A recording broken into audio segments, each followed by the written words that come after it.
apyayantu mamangani vak pranaschakshushrotramatho balamindriyani cha sarvani sarvam brahma upanishadam maham brahma nirakuryam ma brahma nirakarot anirakaranamastu anirakaraname astu tadatmani nirate ya upanishatsu dharmaste mai santu te mai santu. Om Shanti Shanti Shanti. Om. May the different parts of my body, my tongue, prana, eyes, ears, and my strength, and also all the other sense organs be nourished. All indeed is Brahman, as is declared in the Upanishads. May I never deny Brahman. May Brahman never deny me. May there never be denial on the part of Brahman. May there never be denial on my part. May all the virtues described in the Upanishads belong to me, who am devoted to Brahman.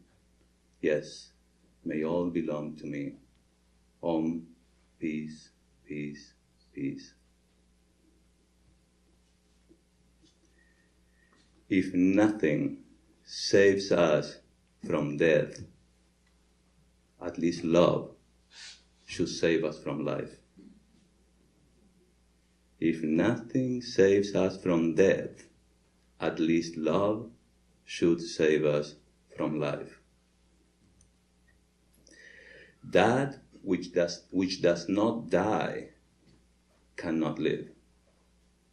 For life and death are the observe and reverse of the same coin. Life is another name for death, and death for life. One particular mode of manifestation is what we call life. Another particular mode of manifestation is of the same thing, is what we call death. When the wave rises on the top, it is life. And when it falls into the hollow, it is called death. If anything is beyond death, we naturally see it must also be beyond life. Dear friends, let us embark on this journey of the beyond. Let us explore the beyond. It's not easy. There's a lot to say. We're going to be discussing a lot on philosophy, but as you all know, Vedanta is very practical, so I'm going to try my best to share this with you, how I think we should live this life we ought to live. Let's try to understand why and how it's important for us to live a good life. But in order to live, we need to learn how to die.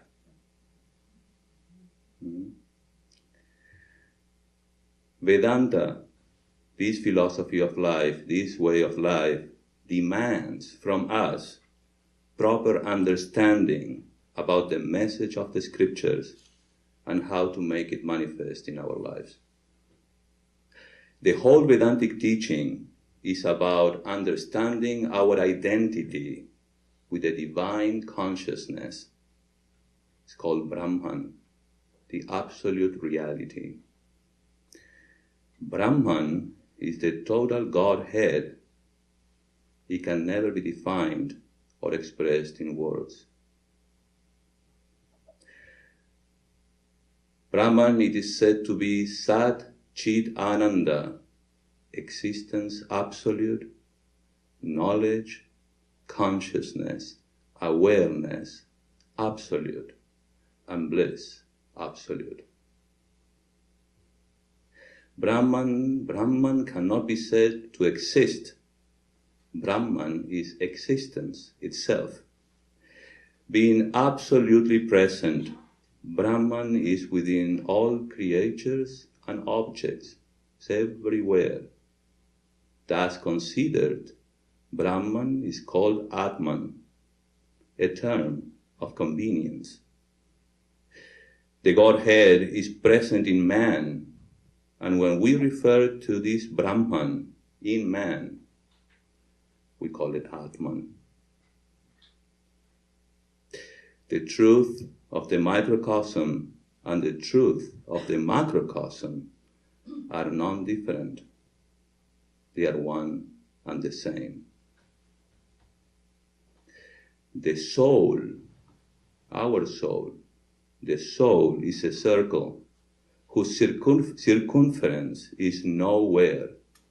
The soul is a circle whose circumference is nowhere, limitless, but whose center is in some body. You and you, in all of us. Death is but a change of that center. God is a circle whose circumference is nowhere and whose center is everywhere.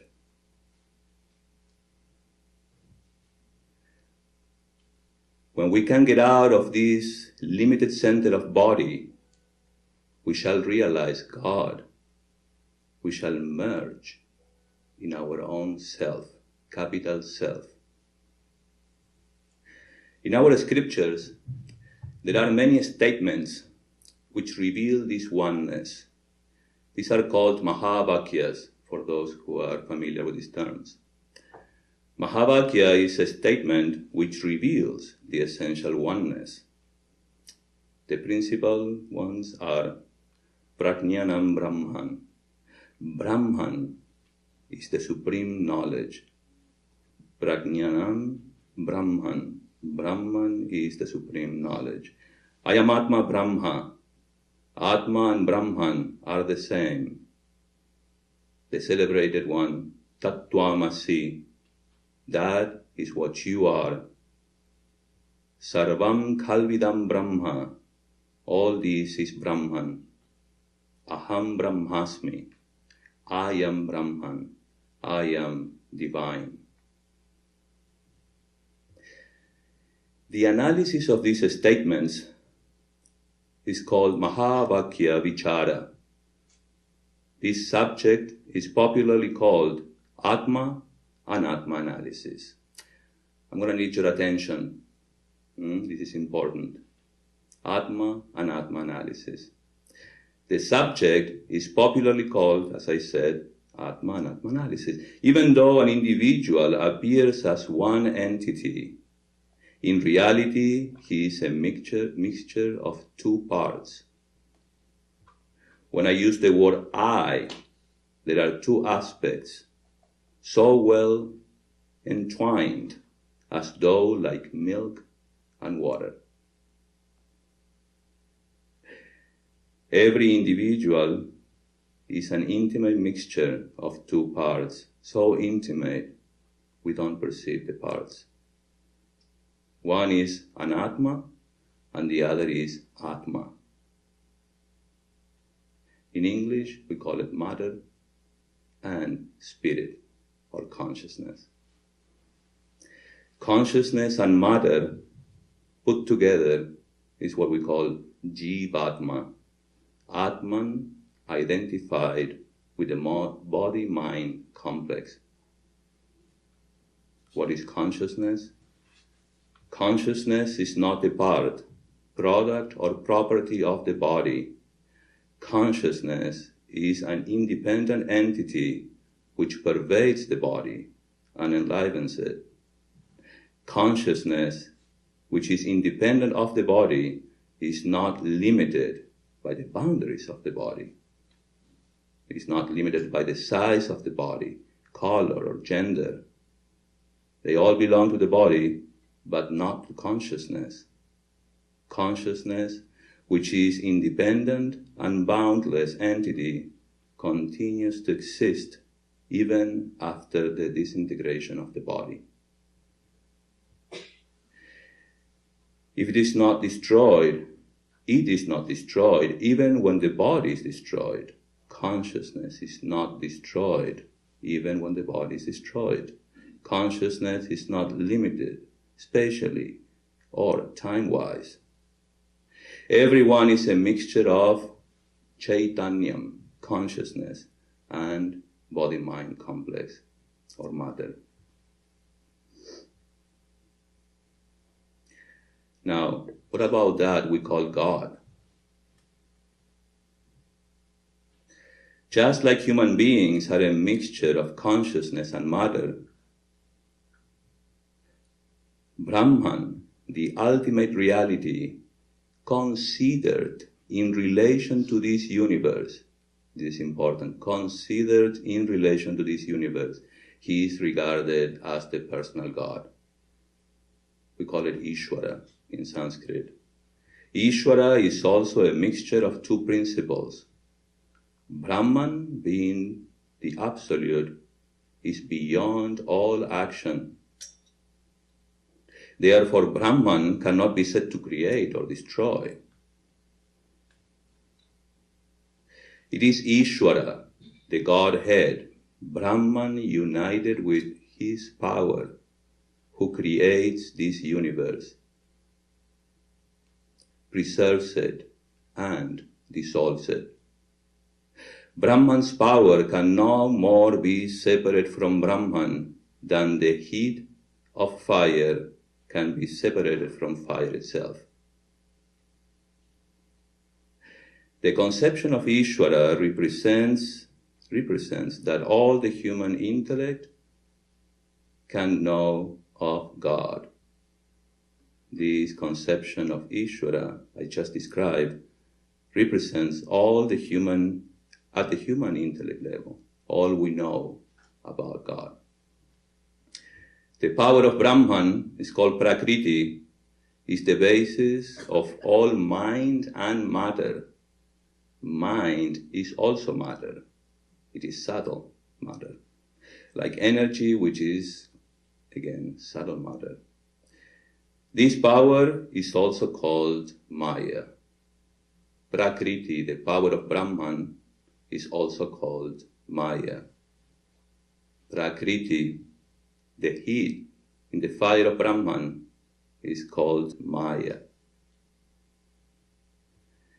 Now, as I said before, Brahman is Sat Chit Ananda, existence absolute, consciousness, knowledge, awareness absolute, and bliss absolute. And when it comes to the world,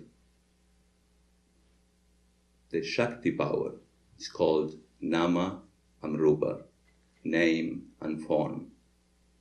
We are all a mixture of Sat Chit Ananda, Nama Rupa, name and form. In this realm where we all find ourselves is the realm of name and form.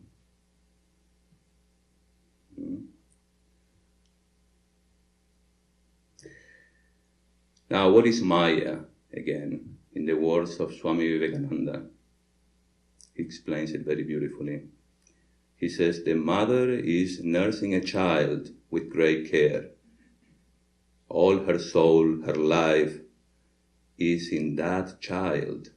The child grows, becomes a man, perchance becomes a blackguard and a brute, kicks her and beats her every day.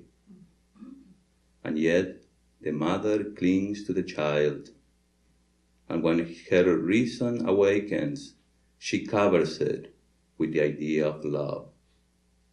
She little thinks that it is not love, that it is something which has got hold of her nerves, which she cannot shake off.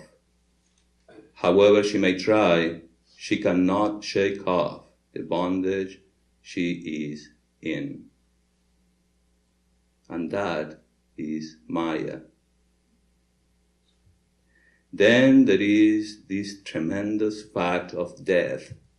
The whole world is going towards death. Everything dies. All our progress, our vanities, our reforms, our luxuries, our wealth, our knowledge have that one end, death. That is all that is certain.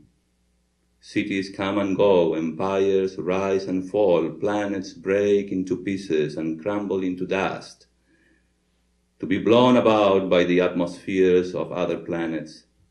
Thus, it has been going on from time without beginning. Death is the end of everything. Death is the end of life, of beauty, of wealth, of power, of virtue too. Saints die, and sinners die too. Kings die, and beggars die. They are all going to death, and yet this tremendous clinging on to life exists. Somehow, we do not know why we cling to life. We cannot give it up. And this is Maya. Are you following me? Yeah. It's very subtle, huh? Still we know it. We know so much about Maya. I don't know if we like it, but it is what it is. Death is stalking day and night over this earth of ours. But at the same time, we think we shall live eternally. A question was once asked to King Yudhishthira, "What is the most wonderful thing on this earth?" And the king replied, "Every day people are dying around us, and yet men think they will never die." And this is Maya.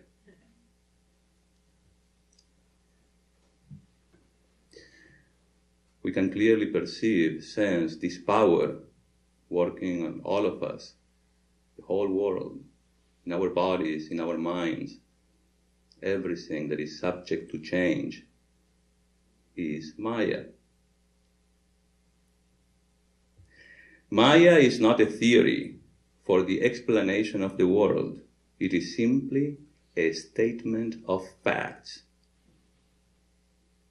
as they exist. That the very basis of our being is contradiction, that wherever there is good, there must also be evil, and wherever there is evil, there must be some good. Wherever there is life, death must follow as its shadow, and everyone who smiles will have to weep, and vice versa. Vedanta philosophy admits that this world is a mixture of good and evil, happiness and misery, and that to increase the one must, of necessity, increase the other. There will never be a perfectly good or bad world, because the very idea is a contradiction in terms. Now Vedanta admits, accepts. How about you? Keep going. Good and evil are the obverse and reverse of the same coin. How can you have good without evil at the same time? In this world, we find that all happiness is followed by misery as its shadow. Life has its shadow, death. They must go together because they are not contradictory, not two separate existences, but different manifestations of the same unit. Life and death, sorrow and happiness, good and evil are the same unit.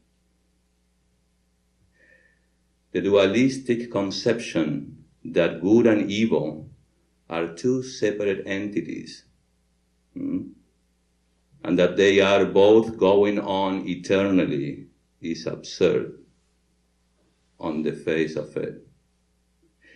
They are the diverse manifestation of the one and the same fact. The one and the same fact. One time as appearing as bad and another time as good. Maya is a statement of facts as they are, as they exist. This is very important. As I said in the beginning, Vedanta really expects from us to accept the truth about who we are, and also to understand where we are at, where are we standing, this world. The Bhagavad Gita, we call it the field of war. So we need to understand the rules around here, the laws around here, so that we can be, by being smart, maybe, we can be less affected by them. Yes, we are all trapped in God's Maya. We are all trapped in this world. We are divine beings playing under Maya's rules. Now, what can we do about it?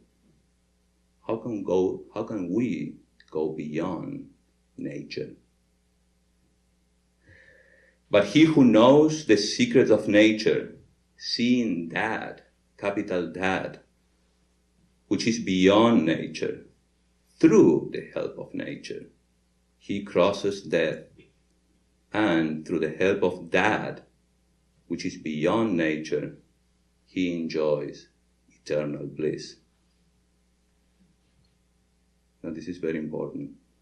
He who knows the secret of nature, seeing that which is beyond nature, through the help of nature, he crosses death.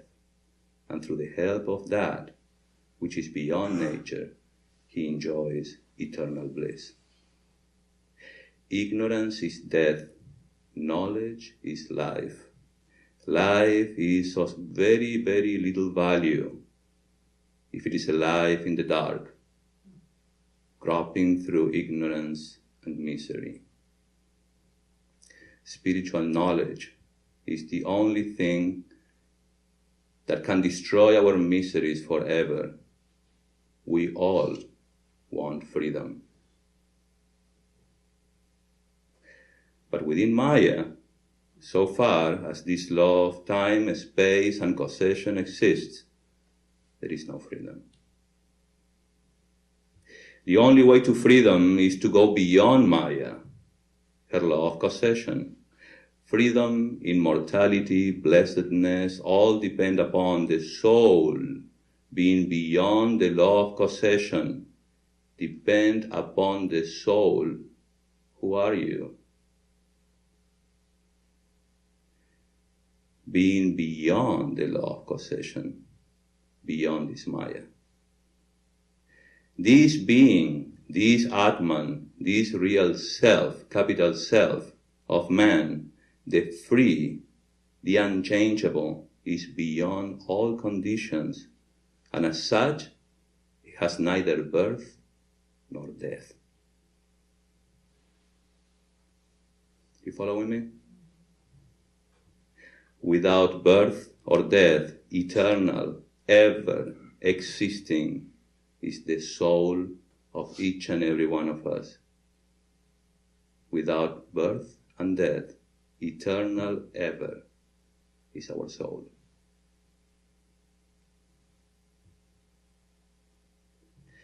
Now, how do we put this into practice? How can we deal with this Maya, these laws, the law of causation, this duality, constant duality, pulling us out? Well, there is only one way.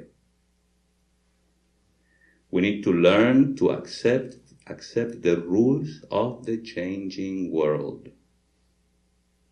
The only way to come out of bondage is to go beyond the limitations of law, to go beyond causation.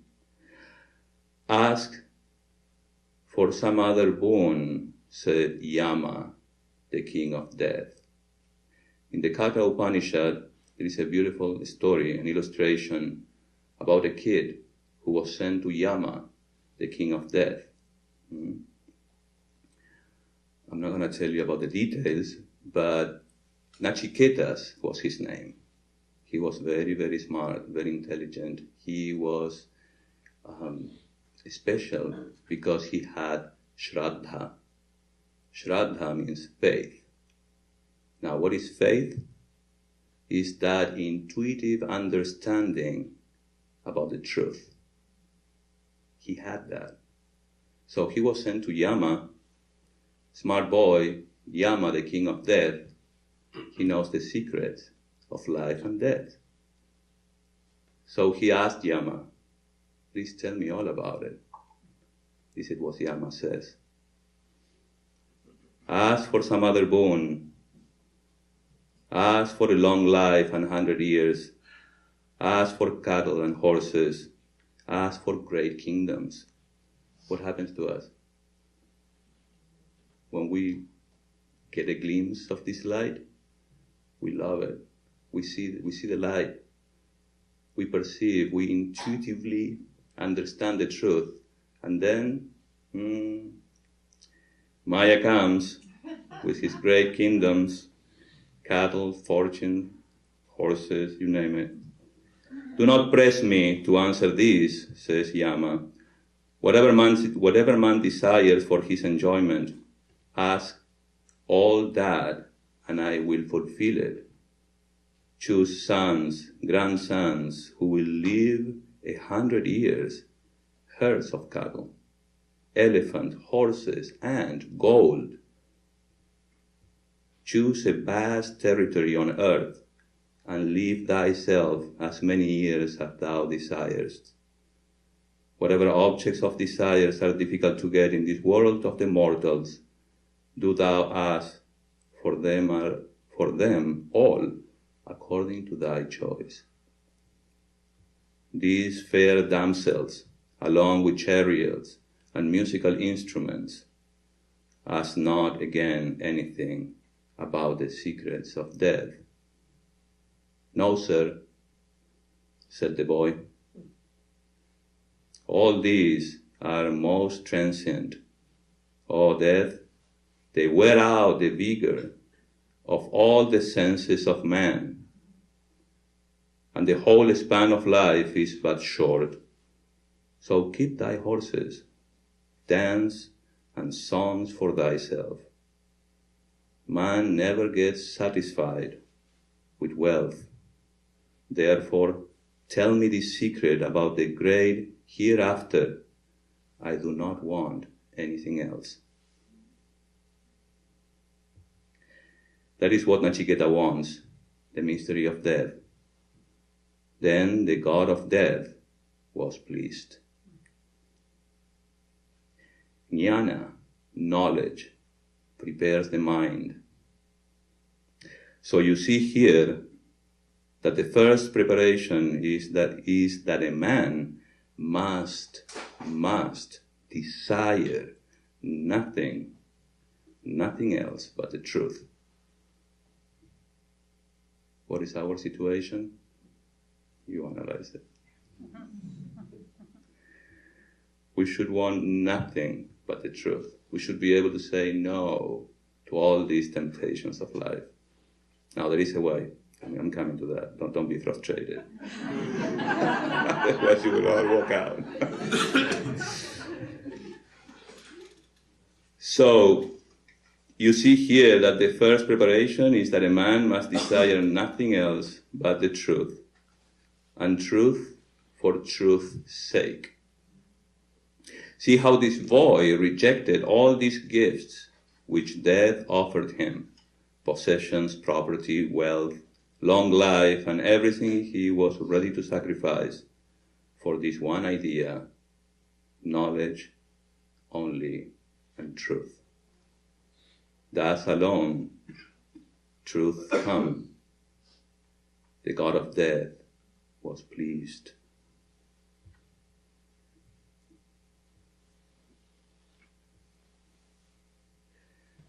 He said to the boy Nachiketas, "It is Om, it is Om. This eternal Om is the Brahman. This is the immortal one. He who knows this secret, whatever he desires, is his. This self of man, Nachiketas, about which you seek to know, is never born and never dies. Without beginning, ever existing, this ancient one is never destroyed when the body is destroyed." Are you taking this in? Please. As I said in the beginning, Vedanta demands that we understand and accept its main message about who you are as Atman. Remember, Atman and Brahman are the same, one and the same. Also demands us to understand who Brahman is and what's your reality, where you are, what's our experience in this very life, and how to deal with it. It is therefore a matter of attitude towards these three. Number one, myself. Number two, what we call Brahman, or the Lord, the Godhead. And number three, the world. What should be my attitude towards myself? This Atman is first to be heard of. Hear day and night that you are that soul. Repeat it to yourselves day and night till it enters into your very veins, till it tingles every drop of blood, till it is in your flesh and bone. Is it clear? Repeat it to yourselves, who you are.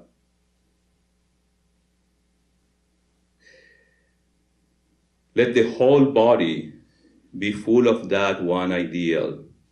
I am birthless, the deathless, the blissful, the omniscient, the omnipotent, ever glorious soul.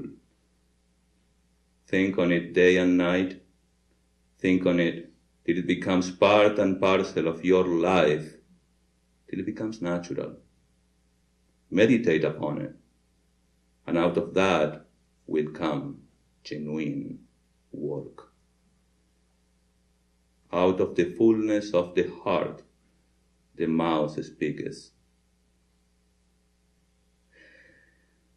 For the Vedantic student, there is only one primary sadhana. Sadhana means a spiritual practice. Traditionally, for the Vedantic student, there is only one single sadhana, or a spiritual practice, which is the assimilation of what we just heard. Not losing sight of this teaching, being reminded day and night. Repeat it to yourself who you are. What is the first lesson? Every individual is a mixture of both consciousness and matter. The second lesson? If I am a mixture of both consciousness and matter, which one should I claim as the real I? What do you choose?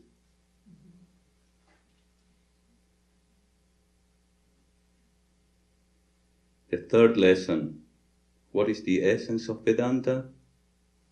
That looking forward for peace and happiness, to peace and happiness in this world, this foolishness. We have already stated that in this world we find that all happiness is followed by misery as its shadow. In this world, all happiness is followed by misery as its shadow. We have already stated that. We have already explained the changing nature of the world. Our tendency is tomorrow, maybe. All we want in this world is the sense of fulfillment, completeness. The essence of Vedanta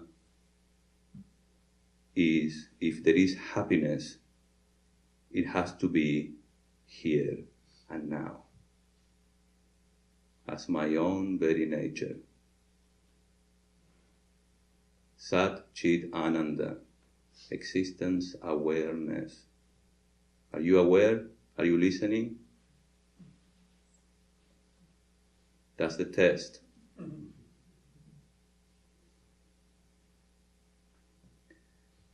And the third is you are bliss, eternal bliss, eternal joy. There is no need to look for it outside ourselves. It's already with us. It's here and now. So the beyond, guess what?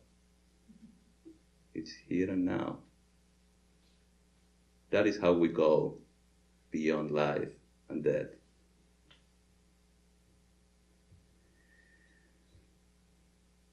Tat Tvamasi, thou art that, is my own inner nature.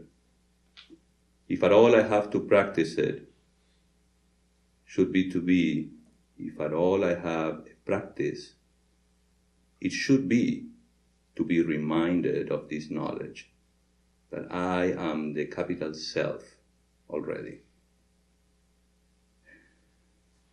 My response should be, I am happy here and now. That's my very nature. Being cheerful in the present is the essence of Vedanta. Do you see it? We have been taught to be unhappy, gloomy, moody in the present. Therefore, it is almost like a challenge to get rid of that habit. I understand. Being cheerful almost appears to be unnatural.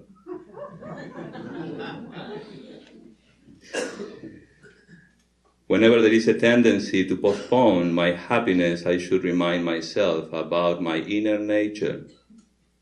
It's a myth to postpone it for the future. It is here and now. If I cannot be happy here and now, today, the same thing is going to happen tomorrow, and we'll keep postponing for tomorrow. Although I am of the nature of happiness, we should also remember that this knowledge will not, unfortunately, will not solve the problems in this world, our daily problems. Vedanta does not deal with daily problems. How do we deal with the changing nature of the world and the power of Brahman, Maya? If there is a problem at mental and physical level, peace and happiness have nothing to do with methods I would employ to make myself happy. If Vedanta doesn't solve relative problems of this world, then what can I do? How can I face the different circumstances I find at home, at work, anywhere?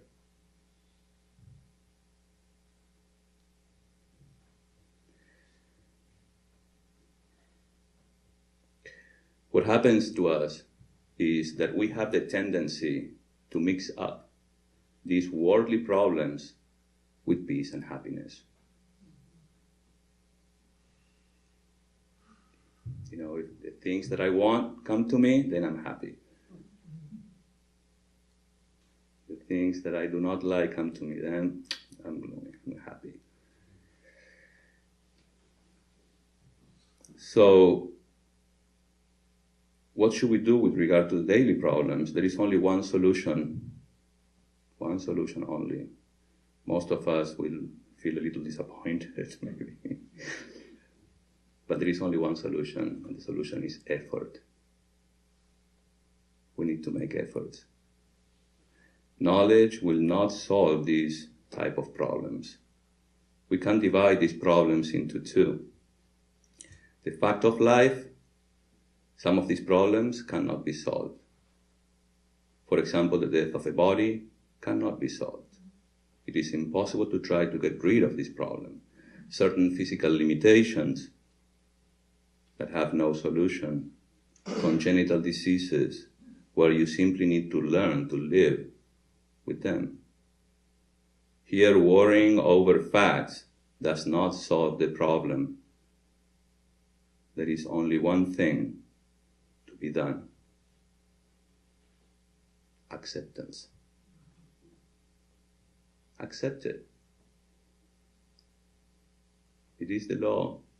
It is Maya's will.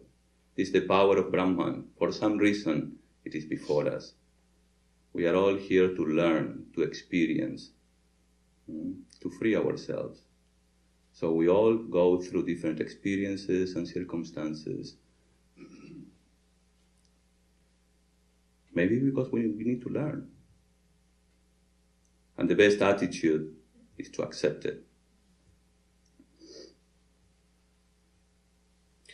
What is the fact of what cannot be changed? What is the fact of what cannot be changed? The changing nature of the world cannot be changed.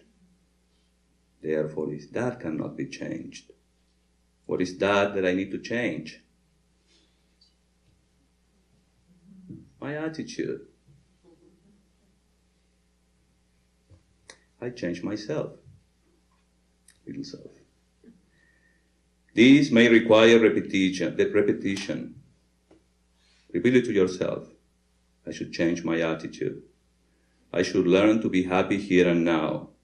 I won't look forward to happiness. I am happy here and now. Like japa. I am happy here and now. I am happy here and now. We've got to change our old habits. Now, there are other certain problems that can be solved. And what is required here is effort.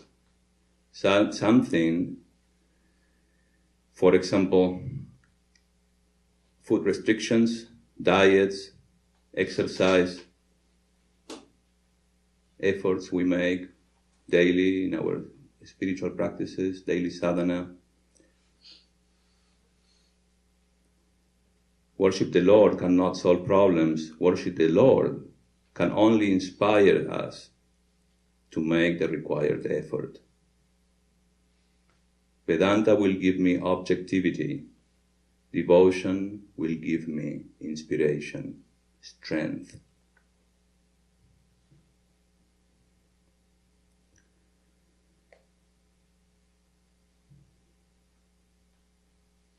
With physical problems, in a way, they are easy to deal with. When it comes to physical problems, it's easy. But when it comes to mental problems, it's harder.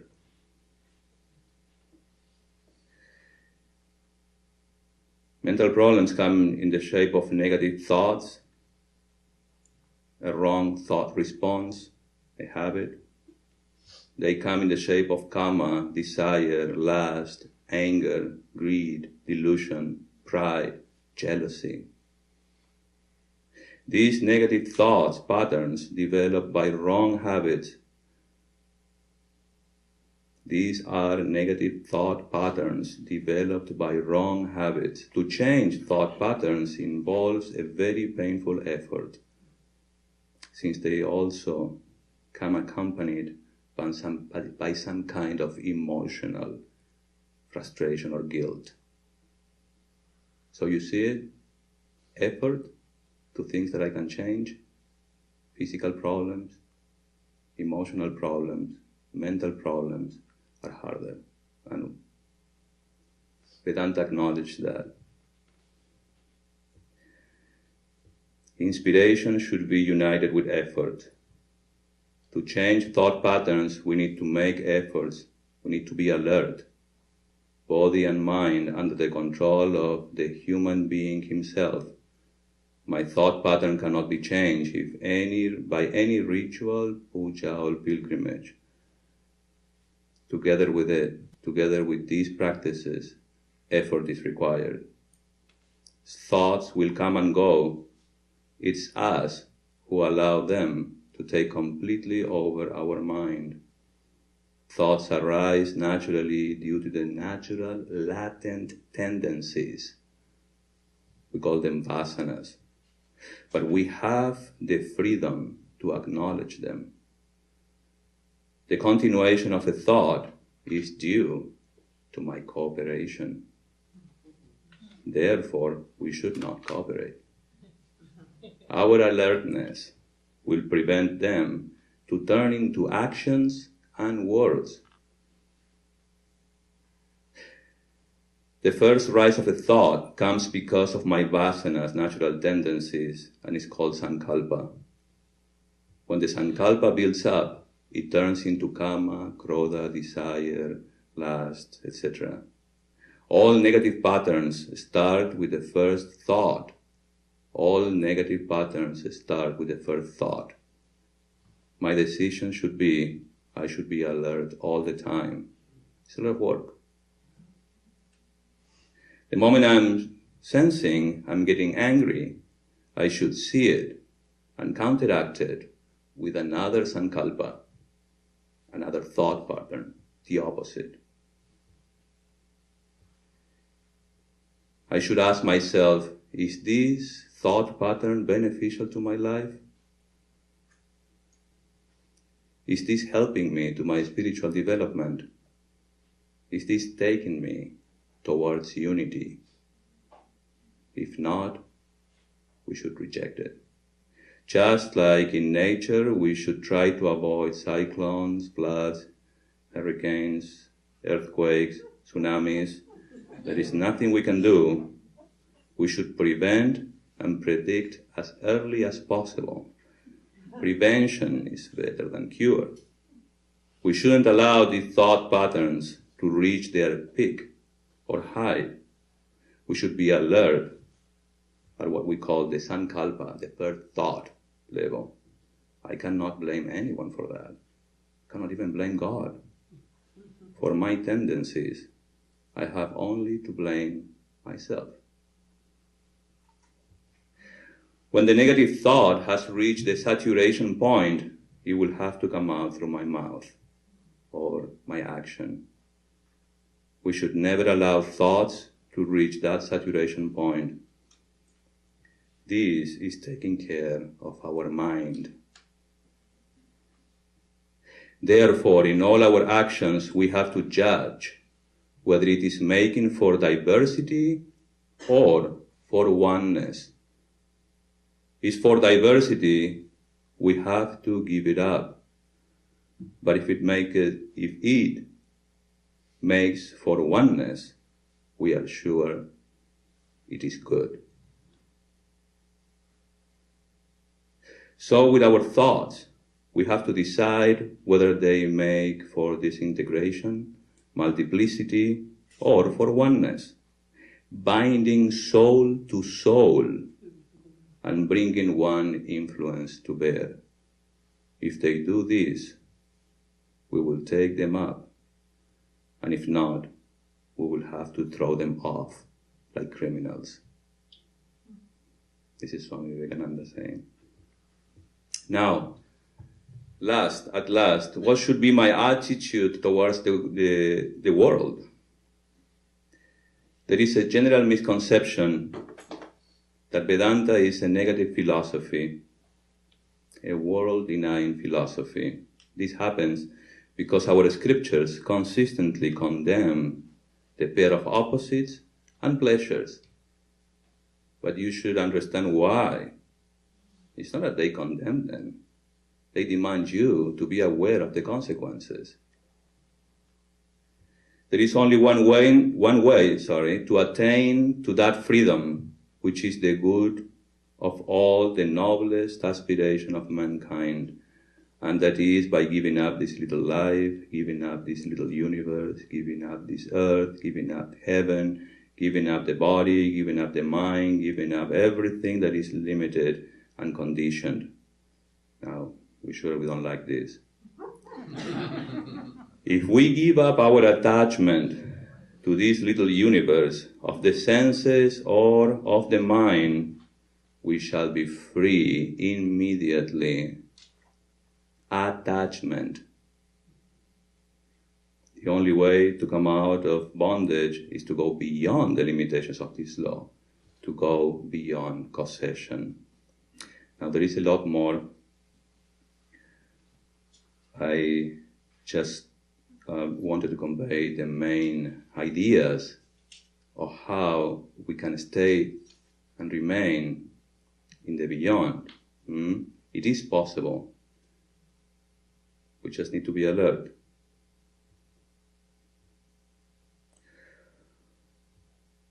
We do have to remove attachment, but that doesn't mean that has to be replaced with hatred.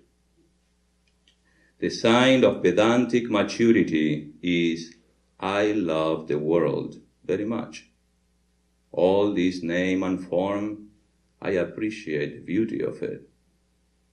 We should not forget that nature of name and form, Namarupa, is a changing nature.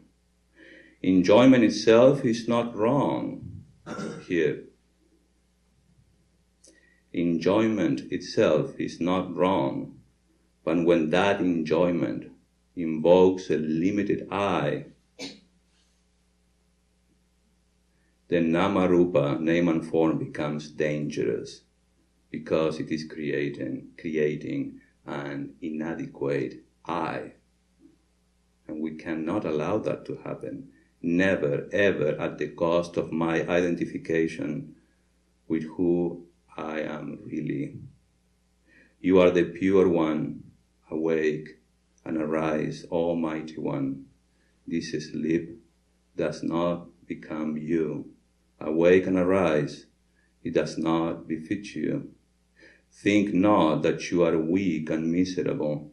Almighty, arise and awake and manifest your own nature. It is not fitting that you think yourself a sinner. It is not fitting that you think yourself weak. We can never compromise the truth. The sign of a true Vedantin is interest in everything. The only thing is that we should learn how to navigate this world. I accept the laws of nature, the material universe without resistance. I accept my body's old age, sickness, decay, and death with grace. I should learn how to swim the waters of the world.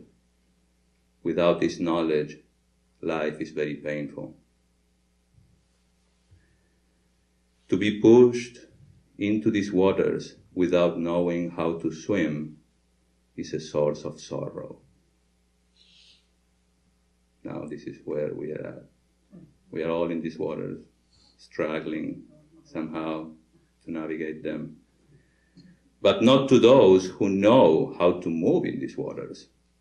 For them, it's simply a sport they can enjoy.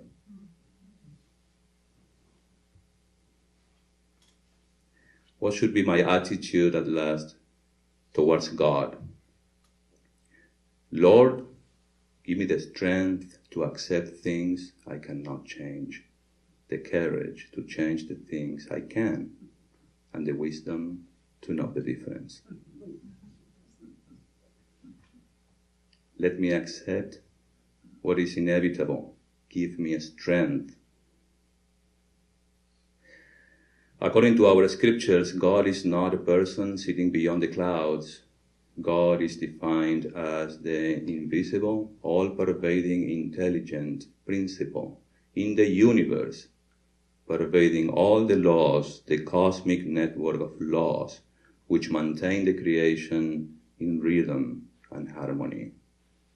The very cooperation with the Lord's law of causation is a form of inner growth, because I'm aligning myself to that what we call dharma, the cosmic law and order. As long as we live in the world, we have to live, unfortunately, in duality. We should be able to enjoy and not allow the world to enjoy us. What we really want is head and heart combined, says Swami Dhyanayogananda. The heart is great indeed. It is through the heart that come the great inspirations of life. It is through the heart. The combination of heart and head is what we want. Let everyone have an infinite amount of heart and feeling, and at the same time, an infinite amount of reason. Vedanta seeks to teach, and that is the deification of the world. The Vedanta does not in reality denounce the world. The idea or the ideal of renunciation, give up, give up, give up, nowhere attains such a height as in the teachings of the Vedanta, but at the same time, dry suicidal advice is not intended. It really means deification of the world, giving up the world as we think of it, as we know it, as it appears to us, and to know what it really is. Deify it. It is God alone. We read at the commencement of one of the oldest Upanishads, whatever exists in this universe is to be covered by the Lord. We have to cover everything with the Lord Himself, not by a false sort of optimism, not by blinding our eyes to the evil, but by really seeing God in everything. To be able to use what we call discrimination, we learn how in every moment of our lives, in every one of our actions, to discriminate between what is right and wrong, true and false. We have to know the test of truth, which is purity and oneness. Everything that makes for oneness is truth. Love is truth, and hatred is false. Because hatred makes for multiplicity. It is hatred that separates man from man. Therefore it is wrong and false. It is a disintegrating power. It separates and destroys. Love binds. Love makes for that oneness. For love is existence, God Himself, and all that, and all this is the manifestation of one love, more or less expressed. The difference is only in degree, but it is the manifestation of that one love through God. If nothing saves us from death, at least love should save us from life. Thank you. Om Shanti Shanti Shanti Harihi Om Tat Sat Shri RamaKrishna Monastery. Om, peace, peace, peace. I surrender myself at the feet of my boss, Sri RamaKrishna. Thank you.